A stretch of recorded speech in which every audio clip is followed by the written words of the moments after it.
whether I'm right or whether I'm wrong, whether I find a place in this world or never belong, I gotta be me. I gotta be me. What else can I be?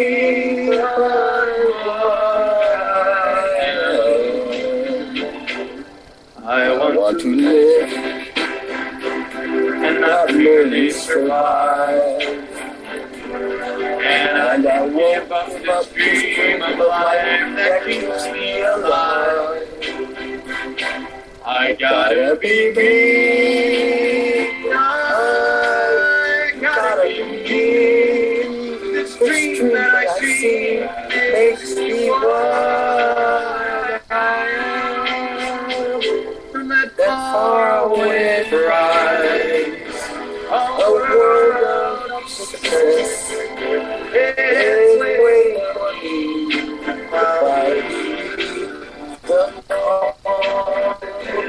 I won't settle down, won't settle for less, as long as there's a chance that I can have it all. I'll get alone, that's how it must be. I can be right for somebody else, I'm not right for me. I gotta be free. I gotta be free. Daring to try to live or die. Gotta be. I'll go. That's how it must be. I gotta be right for somebody else, but I'm not right for me. I gotta be free. I just gotta be free. Daring to try to live or die. I gotta be.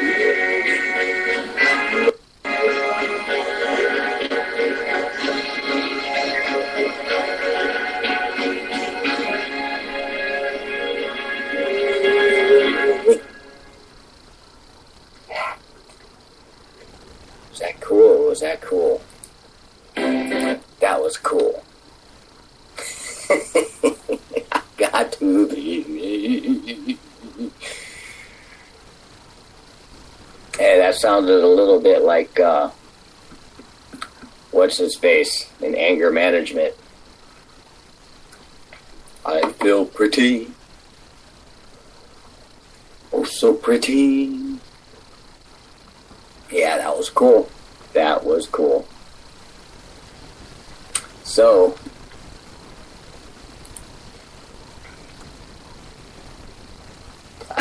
I have no idea to see.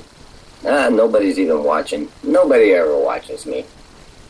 But anyways, I'm back, Lord. I am back. And that's the thing. You've got to be you, and I've got to be me.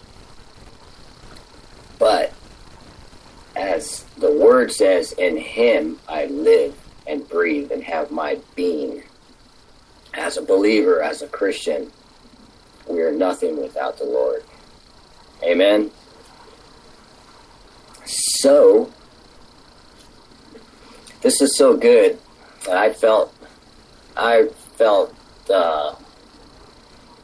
and you know you got all these skeptical preachers and Christians. You can't live your Christian life by feelings. Well, the thing is you feel around for the Lord in the darkness. Seek him while he may be found. And you're going to feel something. No matter how dark the situation is that you're going through, all it takes is one little touch from God, and all what you're going through, I'm not saying it's meaningless, but it doesn't bother you. Isn't that amazing?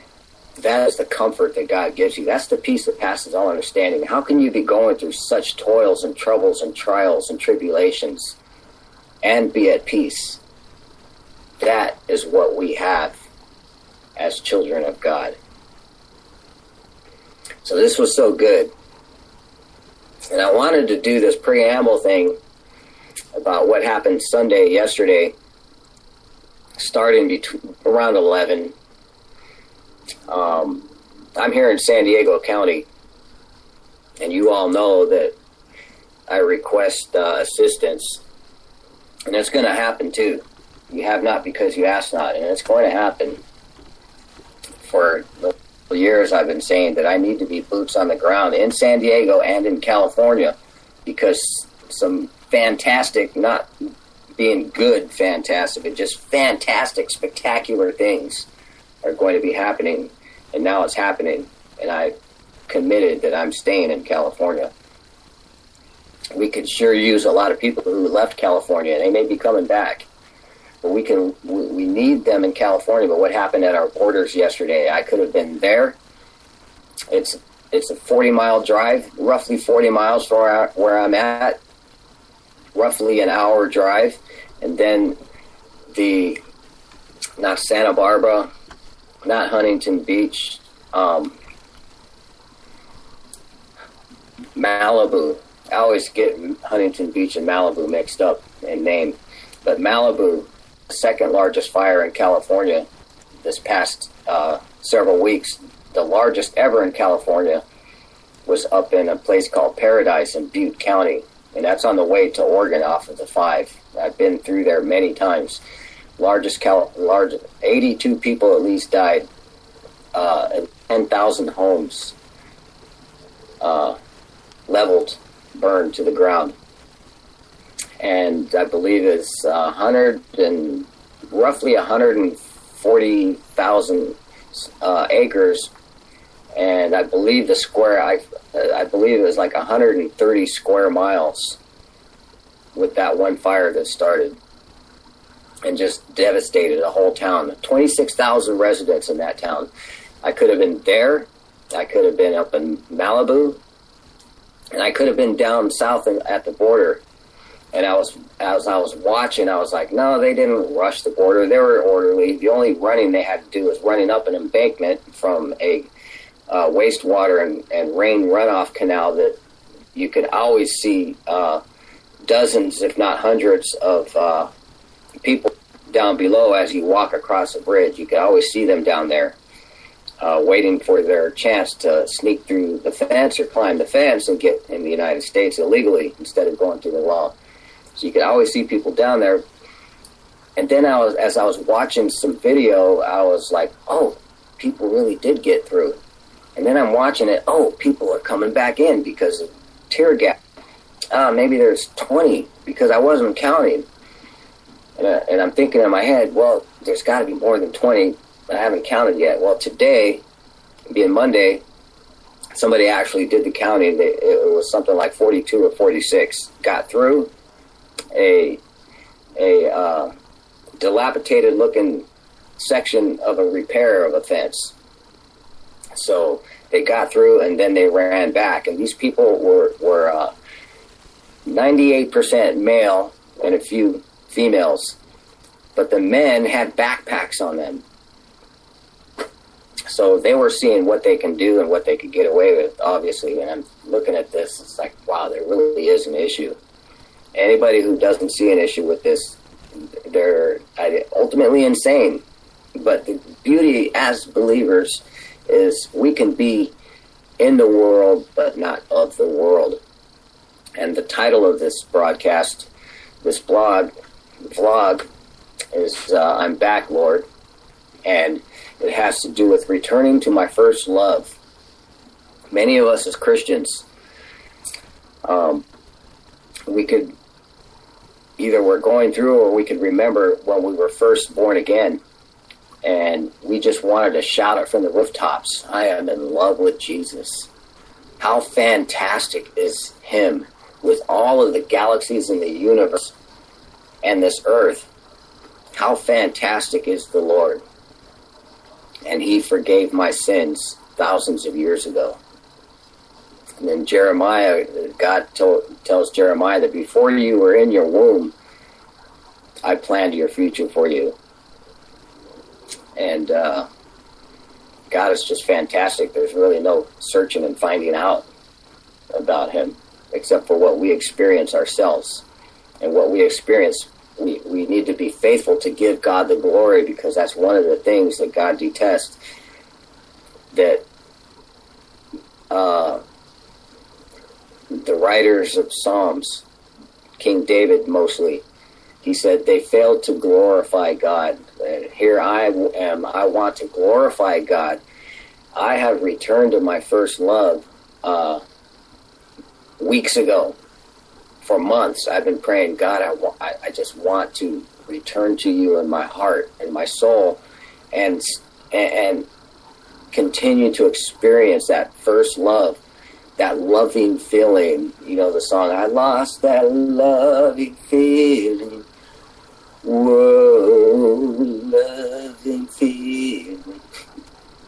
They write songs about this stuff. I lost that loving feeling and I wanted it back. And I wanted to return. There's nothing more glorious than that honeymoon feeling that we call a honeymoon feeling.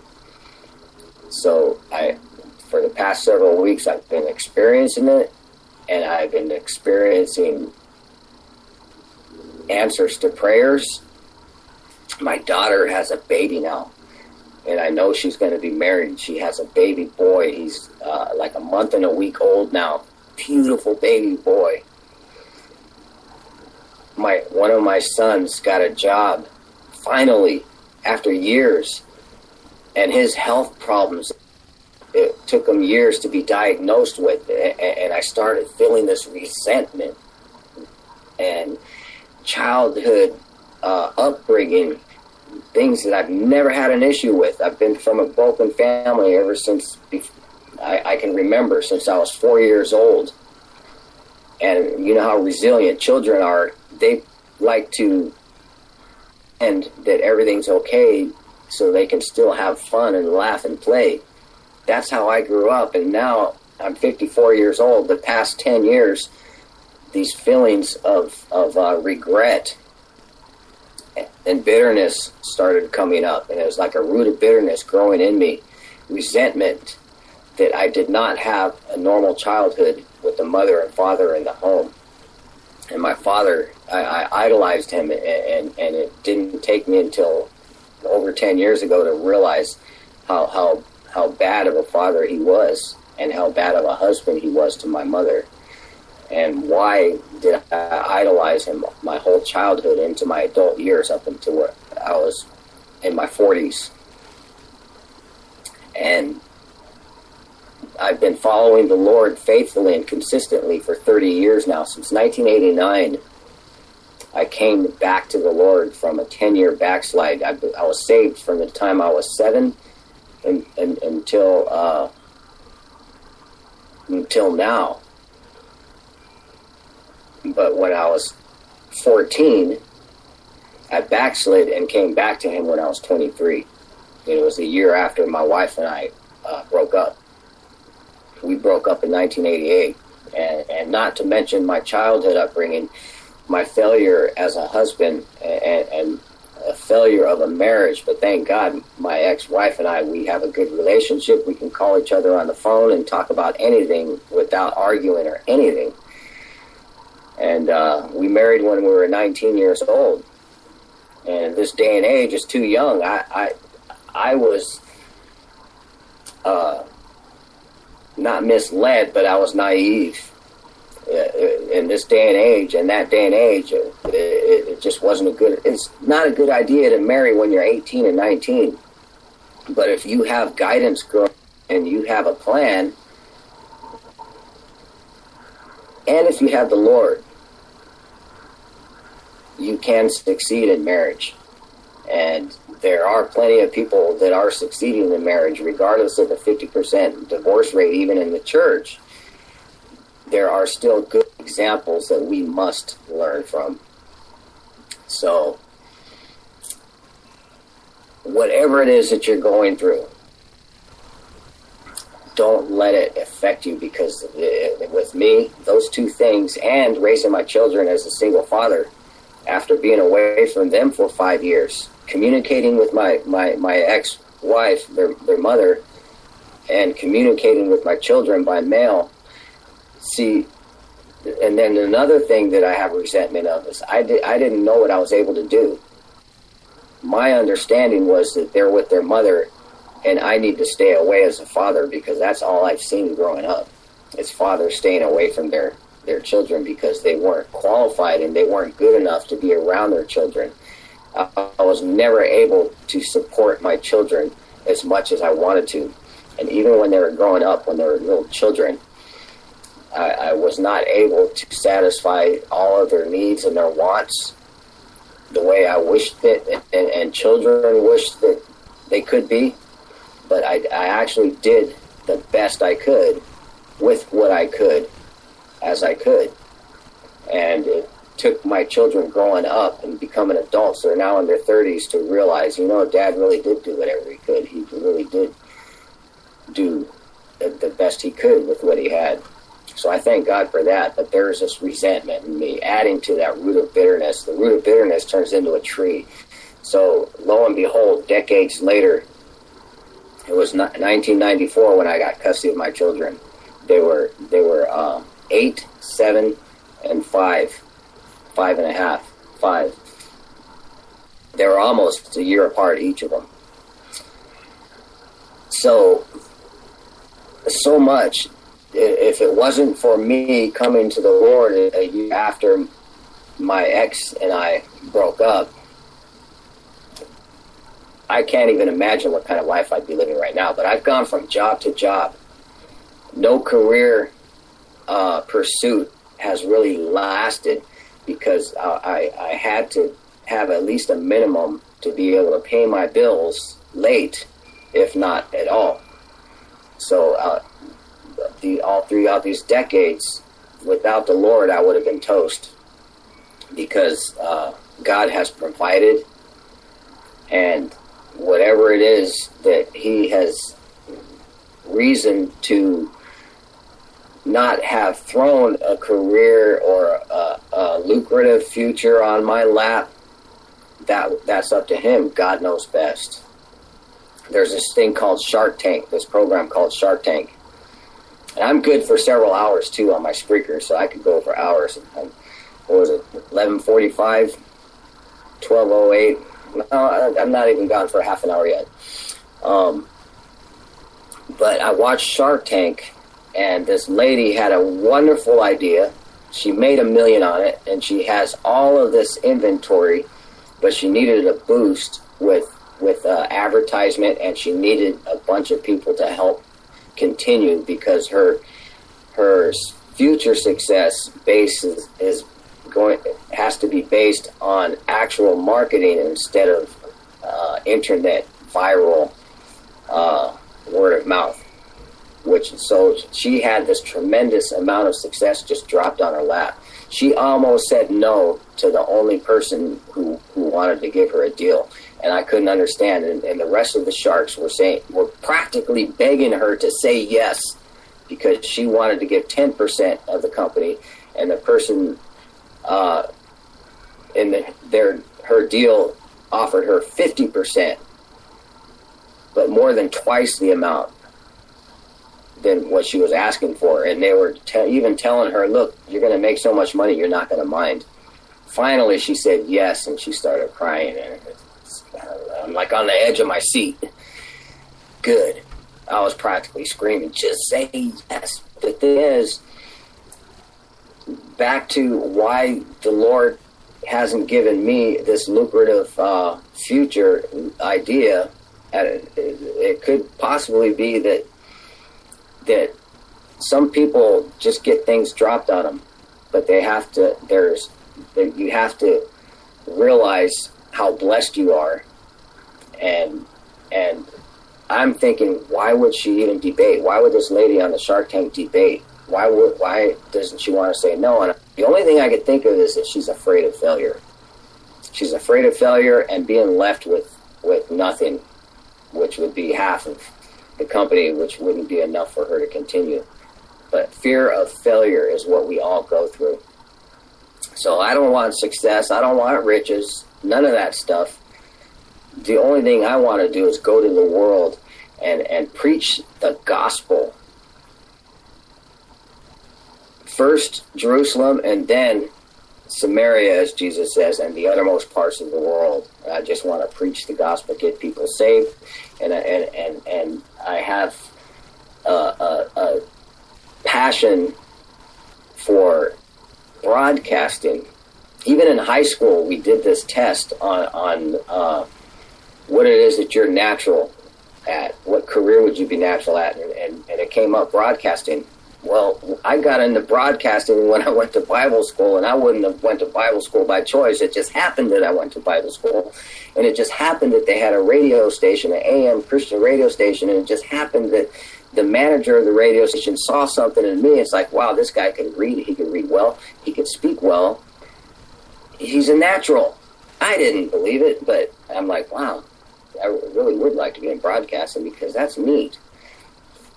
So I did these tests, and she was just floored. So I got into broadcasting, and it lasted 5 years, the whole time that I was in Bible school. So that was 89 to 94. So the Lord puts a burning desire into everybody, and you can't run from it, you can't fight it, and as much as you try to pursue it, if it's not happening, and there's some reason, some stupid reason why you're still trying to pursue it, just like Alexander Graham Bell. They thought that he was retarded. Einstein, they thought he was retarded. They were different from other people, but they relentlessly pursued what was in them to pursue. So I'm pursuing broadcasting. And but God gives you this burning desire, whatever it is that he wants you to do. And why is it? And in my case, it's not going as I want it to go.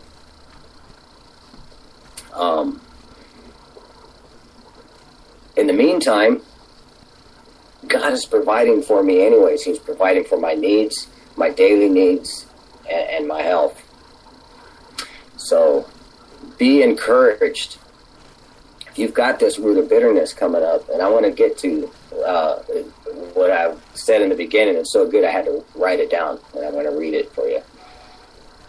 About returning to Jesus, returning to your first love, and getting back that loving feeling, and that honeymoon feeling.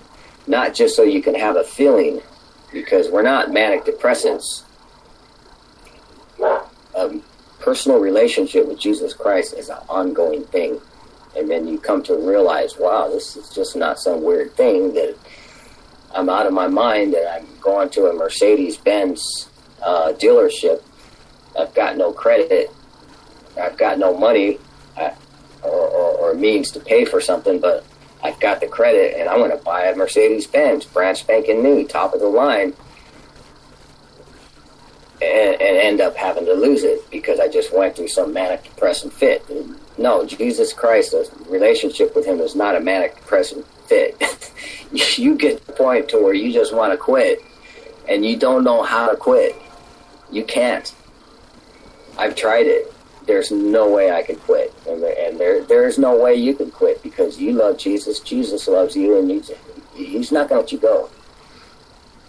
So I'm going right now. Personally, I'm going through so much financial difficulty that it's just insane and it's unreal.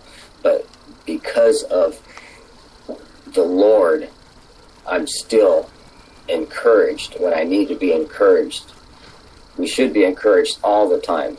But we let the cares of the world get to us, and we lose heart. We lose this encouragement. But God gives it to you all the stinking time. And I'm like, why me, Lord? Good question. But it's because God sees something in you, and it's going to come out. We're overcomers by the word of our testimony and the blood of the Lamb. Amen? So be encouraged. All you got to do is want it, desire it, ask for it, and God will get rid of that root of bitterness before it turns into a big old strong, thriving palm tree. And so that's that. I hope I really do hope you're encouraged. So hello everybody. You all know, people who know me, I put this on my Facebook page, and it's going to go online for everybody to listen to, because I have to give glory to God. Listen to my other podcasts and my other YouTubes and Spreakers. It's just so much. It's so good. You can't be blessed. If you can just get past my personality, listen to what I say. And in fact, I could even say so much more, but it is better in person. There's things that I will never put on broadcasts, because you just got to be wise. I'll say it in a church. I'll say it in a personal conversation, but not online. So, hello everybody. You all know I'm not one for credibility, quote credibility, when it comes to Jesus. All my quote credibility is in the Lord. So I just want to share something here, because I have literally nothing to lose. We're all in the same family. What I find most amazing is the hunger for actually hearing God speak, which is what the church on a whole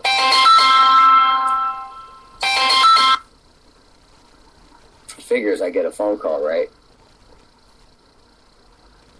What I find most amazing is the hunger for actually hearing God speak, which the church on a whole is afraid to speak about. God's audible voice is the most wonderful thing and encouraging, no matter what we are facing. The biggest challenge we have to have is conveying and walking according to what He has already spoken to us in just the 66 books of the Bible. But here's a little secret I've never told anyone. For over 29 years, I've heard God's audible voice many times and have felt God's rain and mist on my face, hands, and arms quite often. And many times I have to look and see if the sky is clear or if there are lawn sprinklers on. And it's funny when it's indoors. God is so much more than who we are being told. Don't be afraid to share how the Lord lets us know He is always with us. After all, Christianity is a personal relationship. If it's not personal with us, it won't be personal with others we attempt to bring to the Lord. And that's Acts chapter 17, verse 23b, second part of verse 23 through 28. Why did I put the second part of verse 23 instead of the first part? Is because Paul, in writing the book of Acts, he has so many verses before that, which is like a run-on sentence, which leads to what I'm about to read. So I'm not leaving anything key out, except for the first part, which you need to read for yourself. So it says, Him declare I unto you, God made the world and all things therein, seeing that He is Lord of heaven and earth, dwelleth not in temples made with hands, neither is worshipped with men's hands, as though He needed anything, seeing He giveth to all life and breath and all things, and hath made of one blood all nations of men for to dwell on all the face of the earth, and hath determined the times before appointed, and the bounds of their habitation, that they should seek the Lord, if haply they might feel after Him, and find Him, though He be not far from every one of us. And the very key is the last verse, 28. For in Him we live and move and have our being, as certain also of your own poets have said. For we are also His offspring. In Him we live, and He tells us God, how glorious God is, how fantastic He is. And in Him we live. You don't have to be a man-pleaser. Google man-pleaser in the Bible. We're not man pleasers. We're God pleasers. We're in the world, but not of the world. And if we're into politics or city finances or anything to do with society, it is merely to make the world a better place. So, thank you for joining me. I'm going to leave this as it is. So I want you to be blessed. And thank you again for joining me. And you can read this, what I just read to you. And also you can see how you can help me and be a Patreon. Help me in future broadcasting so I can come to you consistently on a daily basis, if not weekly basis, at the same consistent time. Because that is when a person is effective. And plus, I could come to you live for free in between scheduled broadcasting right here in San Diego County, the busiest port of entry in the whole entire world, in San Ysidro at the United States-Mexico border. San Diego County and Mexico, right here, the world's busiest port of entry border was closed yesterday for several hours. And it's the second time it was closed for hours in the past week. So fantastic, spectacular things are happening here in San Diego. And I want to come to you and